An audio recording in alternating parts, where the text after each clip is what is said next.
Abroad പഠിക്കാൻ ആഗ്രഹിക്കുന്ന ഒരു MBBS സ്റ്റുഡൻറ്റിന് ഇനി വരാൻ പോകുന്ന മാറ്റങ്ങൾ എങ്ങനെയൊക്കെയാണ് അവരെ എഫക്റ്റ് ചെയ്യാൻ പോകുന്നത്? ഫിലിപ്പീൻസിനെ സംബന്ധിച്ചിടത്തോളം ഞാൻ ഫിലിപ്പീൻസിലാണ് പഠിച്ചത്. അപ്പോൾ ഞാനന്ന് പഠിക്കുന്ന സമയത്ത് ഞങ്ങൾ സെക്കൻഡ് ഇയർ മുതൽ ഹോസ്പിറ്റലിൽ പോകും. അപ്പോൾ ഇതിനെപ്പറ്റി കൂടുതൽ ക്ലിയർ ആയിട്ട് പറഞ്ഞു തരാനായിട്ട് നമ്മൾക്കൊരു ഡോക്ടറുണ്ട്, ഡോക്ടർ രാഹുൽ ബോസ്. അദ്ദേഹം ഇവിടെ പ്രാക്ടീസ് ചെയ്യുന്ന ആളും കൂടെയാണ്, ജനറൽ ഫിസിഷ്യനാണ്, പുള്ളി ഒരു എഡ്യൂക്കേഷണൽ കൺസൾട്ടൻറ്റും കൂടിയാണ്. കുറച്ചുകൂടെ കൃത്യമായിട്ട് അദ്ദേഹത്തിന് പറഞ്ഞുതരാൻ കഴിയും. കാരണം വിദേശത്ത് പോയി പഠിച്ച് ഒരു 10 വർഷം എക്സ്പീരിയൻസ് ഇപ്പോൾ നാട്ടിലുണ്ട്, കറൻ്റ്ലി വർക്കിംഗ് ആണ്. അപ്പോൾ അദ്ദേഹമായിട്ടൊന്ന് സംസാരിക്കാൻ നോക്കാം. Hi doctor. ഹായ്. അബ്രോഡ് പഠിക്കാൻ ആഗ്രഹിക്കുന്ന ഒരു MBBS സ്റ്റുഡൻറ്റിന് ഇനി വരാൻ പോകുന്ന മാറ്റങ്ങൾ എങ്ങനെയൊക്കെയാണ് അവരെ എഫക്റ്റ് ചെയ്യാൻ പോകുന്നത്? വിദേശത്ത് പോയി പഠിക്കാൻ ആഗ്രഹിക്കുന്ന കുട്ടികളെക്കുറിച്ച് സംസാരിക്കുകയാണെങ്കിൽ നമ്മൾ NMCയുടെ ഗൈഡ് ലൈൻസാണ് മെയിനായിട്ട് ശ്രദ്ധിക്കേണ്ടത്. കാരണം ഇന്ന് ഇന്ത്യക്ക് പുറത്തു പോയി പഠിക്കുന്ന കുട്ടികളുടെ കാര്യത്തിൽ പോലും നാഷണൽ മെഡിക്കൽ കൗൺസിൽ ഒരു പ്രത്യേകം ശ്രദ്ധ ചെലുത്തിയിട്ടുണ്ട്. അപ്പോൾ അവർ പഠിക്കുന്ന കോഴ്സുകളുടെ ഡ്യൂറേഷൻ, അല്ലെങ്കിൽ അവരുടെ ക്ലിനിക്കൽ എക്സ്പോഷർ, അവർ ഏത് കോളേജിലാണ് പഠിക്കേണ്ടത്, പോകാനുള്ള ക്വാളിഫിക്കേഷൻ, അല്ലെ പോയിട്ട് കോഴ്സ് ഫിനിഷാക്കി വന്നതിന് ശേഷം ഇന്ത്യയിൽ പ്രാക്ടീസ് ചെയ്യണമെങ്കിൽ എന്തെല്ലാം എക്സാംസ് എഴുതണം, എന്തെല്ലാമാണ് അവർ ട്രെയിനിങ്, അതായത് ഇൻറ്റേൺഷിപ്പ് പോലുള്ള ട്രെയിനിങ് അറ്റൻഡ് ചെയ്യണം എന്നുള്ളതൊക്കെ NMC ആണ് ഗൈഡ് ലൈൻ ചെയ്യുന്നത്. ഇപ്പോൾ NMCയുടെ ഗൈഡ് ലൈൻസ് മസ്റ്റായിട്ടും ഫോളോ ചെയ്തിരിക്കണം. ഓക്കെ, അതാണ് നമ്മൾ മെയിനായിട്ട് ശ്രദ്ധിക്കേണ്ടത്. അപ്പോൾ അതിൽ തുടക്കത്തിൽ തന്നെ പറയുകയാണെങ്കിൽ, ഒന്ന് നീറ്റ് ക്വാളിഫിക്കേഷൻ വേണം. നീറ്റ് ക്വാളിഫിക്കേഷൻ 2020-21 കാലഘട്ടത്തിലാണ് ഈ നീറ്റ് ക്വാളിഫിക്കേഷൻ നിർബന്ധമായും വേണം എന്നുള്ളത് നമ്മുടെ നാഷണൽ മെഡിക്കൽ കമ്മീഷൻ അല്ലെ MCI പറഞ്ഞത്. അപ്പം അതിൽ ക്വാളിഫിക്കേഷൻ വേണമെന്നേ പറയുന്നുള്ളൂ, റാങ്കോ അങ്ങനെയില്ല, ജസ്റ്റ് ക്വാളിഫയിങ് മാർക്ക് മതി. ഇപ്പം നമ്മളിപ്പോൾ ജനറൽ കാറ്റഗറി നോക്കുകയാണെങ്കിൽ OBC അല്ലെങ്കിൽ മറ്റ് SC/ST കാറ്റഗറിയിൽ വരുന്ന കുട്ടികളാണെങ്കിൽ അവരുടെ ക്വാളിഫയിങ് മാർക്ക് ഡിഫറെൻ്റ് ആണ്, വേരിയിങ് ചെയ്തിരിക്കും. ഇപ്പോൾ ജനറൽ കാറ്റഗറിയിലുള്ളവരുടെ അല്ല OBC അല്ലെങ്കിൽ മറ്റേ SC/ST, അങ്ങനെ അതിന് ഡിഫറൻസ് വരുന്നുണ്ട്. അപ്പോൾ അതാത് വർഷം NMC അല്ലെങ്കിൽ NBE national board of examination set ചെയ്യുന്ന ക്വാളിഫയിങ് മാർക്ക് അവർ അച്ചീവ് ചെയ്തിരിക്കണം. 1. 2, ഫിസിക്സ്, കെമിസ്ട്രി, ബയോളജി എന്ന് പറയുന്ന 3 സബ്ജക്റ്റുകളിൽ 12th 50% മാർക്ക് നിർബന്ധമായിട്ടും വേണം. അത് നേരത്തെ മുതലുള്ള റൂൾസാണ്. പക്ഷേ നീറ്റ് ക്വാളിഫൈ ചെയ്യണം അല്ലെങ്കിൽ നിർബന്ധമാക്കിയിട്ട് വളരെ കുറച്ച് കാലമേ ആയിട്ടുള്ളൂ. അതിൽ ക്വാളിഫൈ ആകുന്ന ആ ഒരു നിയമം വന്നതിന് ശേഷവും 2 വർഷം NMC അല്ലെങ്കിൽ NBE ഇളവുകൾ കൊടുത്തിരുന്നു. പക്ഷേ കാരണം പല കുട്ടികളും ഇതിനെപ്പറ്റി അറിയാൻ വൈകുക, അല്ലെങ്കിൽ അഡ്മിഷൻ എടുത്ത് പോയ കുട്ടികൾ, അപ്പോൾ നിയമം വന്നിട്ട് പോലും അവർ 2 വർഷം ഇളവുകൾ കൊടുത്തിരുന്നു. പക്ഷേ ഇനിയുള്ള കാലഘട്ടം, ഇപ്പോൾ 2024, 25, 26 കാലഘട്ടത്തിൽ ഈ ഒരു സമയങ്ങളിൽ അഡ്മിഷൻ എടുത്തിരിക്കുന്ന കുട്ടികൾ, ഇനി അങ്ങോട്ടും അഡ്മിഷൻ എടുക്കുന്ന കുട്ടികൾ ഉറപ്പായിട്ടും നീറ്റ് ക്വാളിഫൈ ആയിരിക്കണം ഇന്ത്യയിൽ പ്രാക്ടീസ് ചെയ്യണമെങ്കിൽ. ഇപ്പോൾ ഓൺഗോയിങ് സ്റ്റുഡൻസിനാണെങ്കിലും അത് എഫക്റ്റ് ചെയ്യുന്നുണ്ടല്ലോ. ഓൺഗോയിങ് സ്റ്റുഡൻസ് എന്ന് പറഞ്ഞാൽ ഈ നിയമം വരുന്നതിന് മുമ്പുള്ള കുട്ടികളെ അഫക്റ്റ് ചെയ്യത്തില്ല, ഈ നിയമം വന്നതിന് ശേഷമുള്ള കുട്ടികൾ ഉറപ്പായിട്ടും അറ്റൻഡ് ചെയ്തിരിക്കണം. ഈ ഇളവ് കൊടുത്ത വർഷങ്ങളിലും കുഴപ്പം വരുന്നില്ല, പക്ഷെ അതിന് ശേഷമുള്ള വർഷങ്ങളിലെ കുട്ടികൾക്ക് ഉറപ്പായിട്ടും അത് അറ്റൻഡ് ചെയ്തിരിക്കണം. ഇല്ലെങ്കിൽ തിരിച്ചു വന്നു കഴിയുമ്പോൾ ഇവിടെ FMG എക്സാം, അതായത് ഫോറിൻ മെഡിക്കൽ ഗ്രാജുവേറ്റ് എക്സാമിനേഷൻ, അതായത് ലൈസൻസിങ് എക്സാമാണ് ഫോറിൻ മെഡിക്കൽ ഗ്രാജുവേറ്റ്സിന് ഇന്ത്യയിൽ നിയമപരമായിട്ട് ഡോക്ടറായിട്ട് പ്രാക്ടീസ് ചെയ്യണം. അപ്പോൾ ആ എക്സാം എഴുതണമെങ്കിൽ നീറ്റ് ക്വാളിഫിക്കേഷൻ ഒരു മസ്റ്റ് ക്രൈറ്റീരിയ ആണ്. ഇപ്പോൾ FMGയുടെ വരാൻ പോകുന്ന അപ്കമിങ് ചേഞ്ചസ് ഇപ്പോൾ ഓൺഗോയിങ് സ്റ്റുഡൻസിന് അത് എഫക്റ്റ് ചെയ്യുന്നുണ്ട്. അപ്പോൾ സെക്കൻഡ് ഇയർ, തേർഡ് ഇയർ പഠിച്ചുകൊണ്ടിരിക്കുന്ന കുട്ടികൾക്ക് ഇപ്പോൾ ഓൺഗോയിങ് ക്ലിനിക്കൽ ഇഷ്യൂ വരാൻ പോകുന്നു, ഇനി വൈവേ വരാൻ പോകുന്നു. അപ്പം സുഹേൽ ചോദിച്ചത് നെക്സ്റ്റിനെ പറ്റിയായിരിക്കും. ഈ FMG എന്ന് പറയുന്ന എക്സാം ആക്ച്വലി ഇംപ്ലിമെൻറ്റ് ചെയ്ത് 2002 കാലഘട്ടം. അപ്പോൾ അതുവരെ നമുക്ക് പുറത്ത് പോയി പഠിച്ചിപ്പോൾ ജർമ്മനിയിലൊക്കെ ധാരാളം കുട്ടികൾ പോകുന്നുണ്ടായിരുന്ന സമയത്ത് അവിടെ പബ്ലിക് യൂണിവേഴ്സിറ്റിയിലൊക്കെ പോയി പഠിച്ച ഒത്തിരി സീനിയർ ഡോക്ടേഴ്സ് നമ്മുടെ നാട്ടിലുണ്ട്, ഇന്ത്യയിൽ, കേരളത്തിലുണ്ട്. അതുകൂടാതെ റഷ്യയിലൊക്കെ പോയിട്ട് വരുന്ന ധാരാളം ഡോക്ടേഴ്സ് ഇനി FMG എന്ന് പറയുന്ന എക്സാം എഴുതാതെ ഇന്ത്യയിൽ പ്രാക്ടീസ് ചെയ്യുന്നുണ്ടിന്നും. അപ്പോൾ 2002 ഈ ഒരു എക്സാം വേണമെന്ന് നിർബന്ധമായിട്ടും ഗവൺമെൻറ് ഓഫ് ഇന്ത്യ അല്ലെങ്കിൽ മെഡിക്കൽ കൗൺസിൽ ഓഫ് ഇന്ത്യ, അന്ന് NMC അല്ല, മെഡിക്കൽ കൗൺസിൽ ഓഫ് ഇന്ത്യ ആണ്. അപ്പോൾ മെഡിക്കൽ കൗൺസിൽ ഓഫ് ഇന്ത്യ അങ്ങനെയാണ് ഈ നിയമം 2002 കൊണ്ടുവരുന്നത്.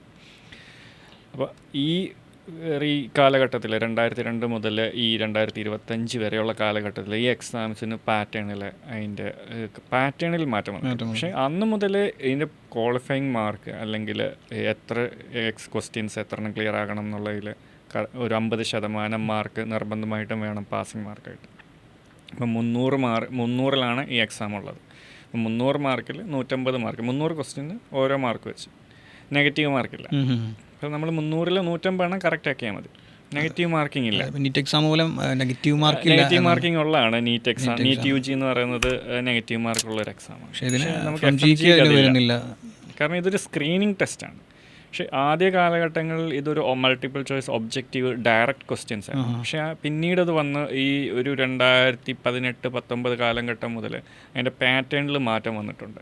ഒരു ഡയറക്റ്റ് മൾട്ടിപ്പിൾ ചോയ്സ് ക്വസ്റ്റ്യനിൽ നിന്ന് കുറച്ചുകൂടി ഒരു ക്ലിനിക്കൽ ഓറിയൻറ്റഡ് ആയിട്ട് ഒരു കേസ് തന്നിട്ട്, അപ്പോൾ ഒരു സിനാരിയോ തന്നിട്ട് ആ സിനാരിയോയിൽ നിന്ന് എന്താണ് നിങ്ങളുടെ ഡയഗ്നോസിസ്, അങ്ങനെ ഒരു എന്താ പറയുക കണക്റ്റഡ് ക്വസ്റ്റ്യൻസ് ആണ് വരുന്നത്. ഇപ്പോൾ നമുക്കൊരു 150ാമത്തെ ക്വസ്റ്റ്യൻ വരുന്ന ഒരു ക്വസ്റ്റ്യൻ്റെ ആൻസർ ചെയ്തിട്ട് ഈ 151ാമത് വരുന്ന ക്വസ്റ്റ്യൻ എന്ന് പറയുന്നത് ചിലപ്പോൾ 150ൻ്റെ കണക്റ്റഡ് ആയിട്ടായിരിക്കും. അങ്ങനെയും വരാറുണ്ട്.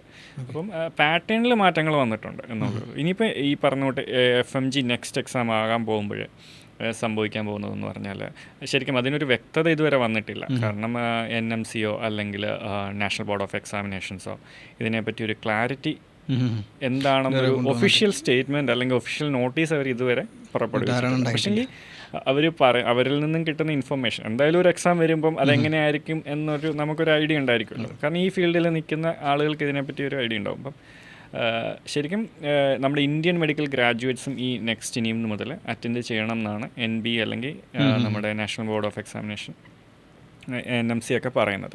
അപ്പം നമ്മുടെ നാട്ടിലെ ഇന്ത്യൻ മെഡിക്കൽ ഗ്രാജുവേറ്റ്സിൻ്റെ ഫൈനൽ ഇയർ എക്സാം ആയിരിക്കും നെക്സ്റ്റ് എന്ന് പറയുന്നത്. അതായത് അവരിപ്പോൾ എടുത്തുകൊണ്ടിരിക്കുന്ന അവരുടെ ഫൈനൽ ഇയർ എക്സാം പോസിബിലിറ്റിയാണ് കേട്ടോ. ഇത് നോട്ട് ഒഫീഷ്യൽ ആയിട്ട് ആരും പറഞ്ഞിട്ടുള്ളതൊന്നുമല്ല, ഒരു പോസിബിലിറ്റിയാണ്. പോസിബിലിറ്റി എന്ന് പറഞ്ഞാൽ അത് അങ്ങനെ ഒരു വരാൻ ചാൻസ് ഉള്ളൂ. കാരണം ഫൈനൽ ഇയർ എക്സാം ആണ് ഈ നെക്സ്റ്റ് ആയിട്ട് വരാൻ ചാൻസ് ഉള്ളത്. അപ്പോൾ അതിനെക്കുറിച്ച് പറയുകയാണെങ്കിൽ ഇപ്പം തിയറി എക്സാമും ഉണ്ട്, പ്രാക്ടിക്കൽ എക്സാംസും ഉണ്ടല്ലോ നമുക്ക് MBBS ഫൈനലിൽ.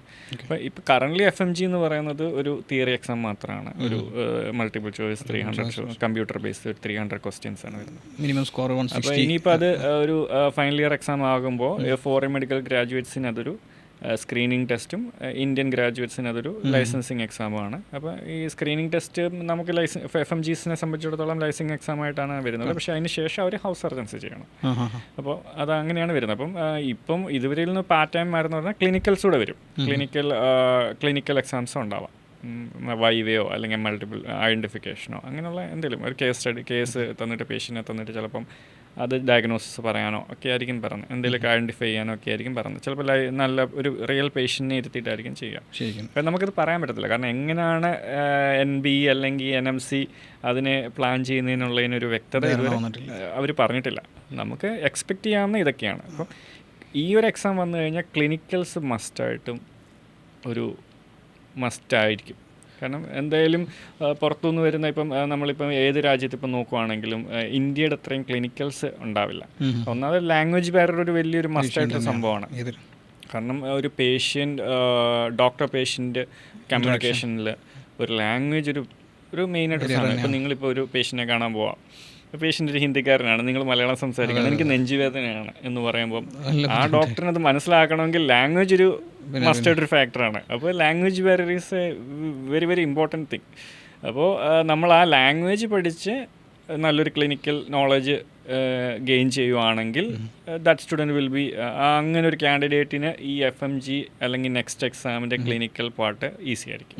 പക്ഷേ അവിടെ ഈ ലാംഗ്വേജ് ബാരിയർ ഉള്ളിടത്തോളം കാലം ഒരു 50% കുട്ടികൾക്കും ക്ലിനിക്കൽ എക്സ്പോഷർ കുറച്ച് മോശമാണ്. ഒരുപാട് കുട്ടികൾ ഇപ്പോൾ ജോർജിയ, റഷ്യ, ഉസ്ബെക്കിസ്ഥാൻ, കിർഗിസ്ഥാൻ ഒക്കെ ലാംഗ്വേജ് ഓൾമോസ്റ്റ് റഷ്യ കോമൺ ആണ് എങ്കിൽ പോലും ഈ ജോർജിയ പോലുള്ള സ്ഥലങ്ങളിൽ ജോർജിയൻ ലാംഗ്വേജ് കുറച്ച് ഡിഫിക്കൽട്ടാണെന്ന് കേട്ടിട്ടുണ്ട്. അത് പഠിക്കുന്നവരുണ്ട്. അപ്പോൾ ഇവരെത്രമാത്രം കുട്ടികൾ ഇത് പഠിക്കാത്തവരെന്ത് ചെയ്യും? ഇത് പഠിക്കാത്തവർ ക്ലിനിക്കലി പ്രോപ്പറായിട്ട് കിട്ടുന്നുണ്ടോന്നും ഞാൻ പലപ്പോഴും ആലോചിക്കാറുണ്ട്. ചില ആളുകൾ പറയുന്നുണ്ട് നമുക്കിപ്പം വെക്കേഷൻ ടൈമിൽ ഒബ്സർവേഷൻഷിപ്പ് പോലൊക്കെ ചില ഹോസ്പിറ്റലിൽ ഫിസിഷ്യൻസിൻ്റെ ഒപ്പം നിൽക്കാറുണ്ട്, സർജൻസിൻ്റെ ഒപ്പം നിൽക്കാറുണ്ട്.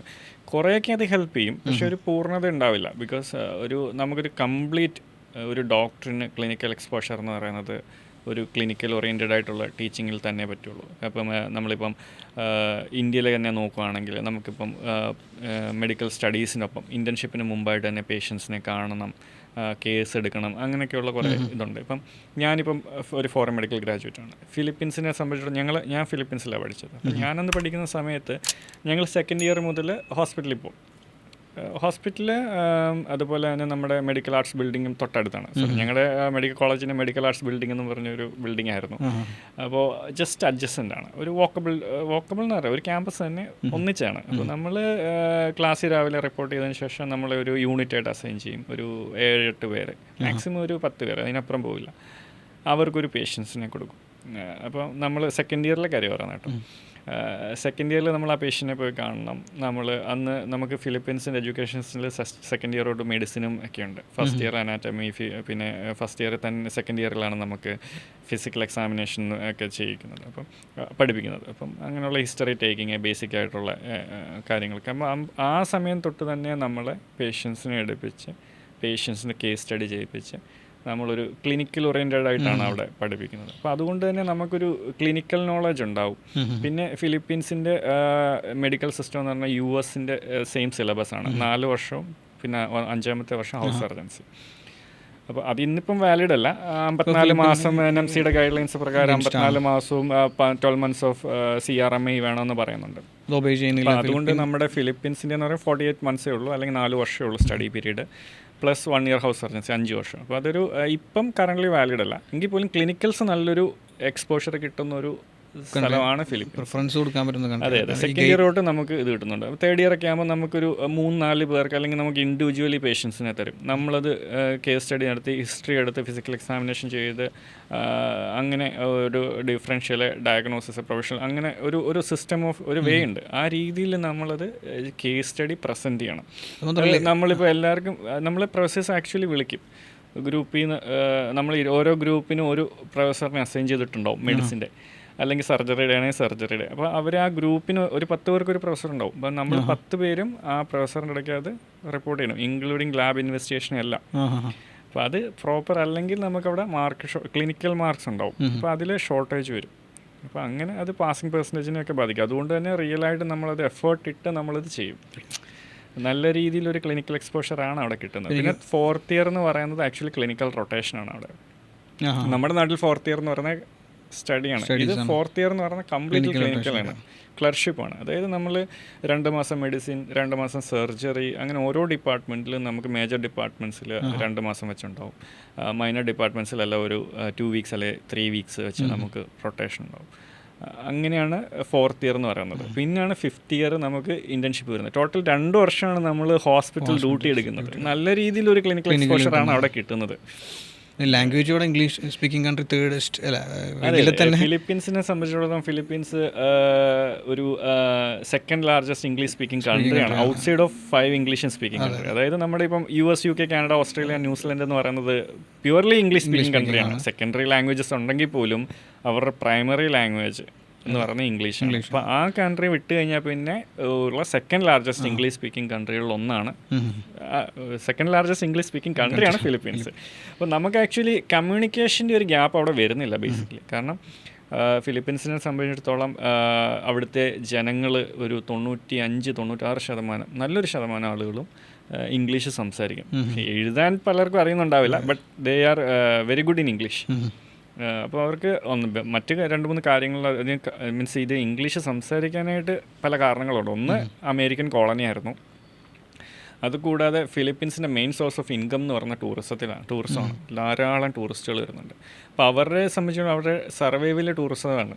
അപ്പോൾ അതുകൊണ്ട് തന്നെ അവർ ഇംഗ്ലീഷ് സംസാരിക്കാൻ അവർക്കറിയാം. ഇപ്പം നമ്മളിപ്പം ഇന്ത്യയിലെ തന്നെ പല സ്ഥലം, ഗോവ അല്ലെങ്കിൽ ഫോർട്ട് കൊച്ചി, അങ്ങനെയുള്ള സ്ഥലങ്ങളിൽ ടൂറിസ്റ്റ് ഡെസ്റ്റിനേഷനുകളാണെങ്കിൽ അവിടെ ചെന്ന് കഴിഞ്ഞാൽ മൾട്ടിപ്പിൾ ലാംഗ്വേജസ്, അതായത് ഫോറിൻ ലാംഗ്വേജ്, സ്പാനിഷും ജർമ്മനും തുടങ്ങിയ എല്ലാ ലാംഗ്വേജും സംസാരിക്കുന്ന ആളുകളെ നമുക്ക് കാണാൻ പറ്റും. അപ്പോൾ ആ ടൂറിസം വരുന്നതിനനുസരിച്ച് അവിടെ ലാംഗ്വേജും ഒരു ഇതാവുകയാണ്, സ്കില്ലായി മാറുകയാണ് ജനങ്ങളുടെ. അതുപോലെയാണ് ഫിലിപ്പീൻസിൻ്റെ നല്ലൊരു ഭാഗം, വളരെ കുറച്ച് ഭാഗങ്ങളിലേ ഉള്ളൂ ഇംഗ്ലീഷ് സംസാരിക്കാൻ അറിയാൻ വയ്യാത്തവർ. പക്ഷേ മെജോറിറ്റി ഏരിയ, മനിലയൊക്കെ കംപ്ലീറ്റ്ലി 100% ആൾക്കാരും ഇംഗ്ലീഷ് സംസാരിക്കും. അവരുടെ ഒഫീഷ്യൽ ലാംഗ്വേജ് ആണ് ഇംഗ്ലീഷ്. പിന്നെ വേറെ തകാലോ എന്ന് പറയുന്ന ലോക്കൽ ലാംഗ്വേജ് ഉണ്ട്. പക്ഷേ അതിൻ്റെ ലിപി എന്ന് പറയുന്ന ഇംഗ്ലീഷ് ലെറ്റേഴ്സാണ്. They don't have their own ലിപി ഇല്ല അവർക്ക്. ലെറ്റേഴ്സ് ഇംഗ്ലീഷ് ലെറ്റേഴ്സാണ് യൂസ് ചെയ്യുന്നത്. ABCD എന്നുള്ള ലെറ്റേഴ്സാണ് അവർ യൂസ് ചെയ്യുന്നത്. ഫിലിപ്പീനിലുണ്ടായിരുന്നുള്ള എക്സ്പീരിയൻസും തിരിച്ച് നാട്ടിൽ വന്നപ്പോൾ ഉണ്ടായ ഒരു ക്ലിനിക്കൽ സൈഡ് പറയുകയാണെന്നുണ്ടെങ്കിൽ ആക്ച്വലി ഞാൻ പഠിക്കുന്ന സമയത്ത് എൻ്റെ ക്ലാസ്സിലൊരു 57 സ്റ്റുഡൻസ് ഉണ്ടായിരുന്നുള്ളൂ. അപ്പം നമ്മളൊരു മിക്സ്ഡ് ബാച്ച് ആയിരുന്നു. അതുകൊണ്ട് ഞങ്ങൾ 26 പേര് ഇന്ത്യൻസും ബാക്കിയുള്ള ഒരു ഫിലിപ്പിൻ നാഷണൽസും ആയിരുന്നു.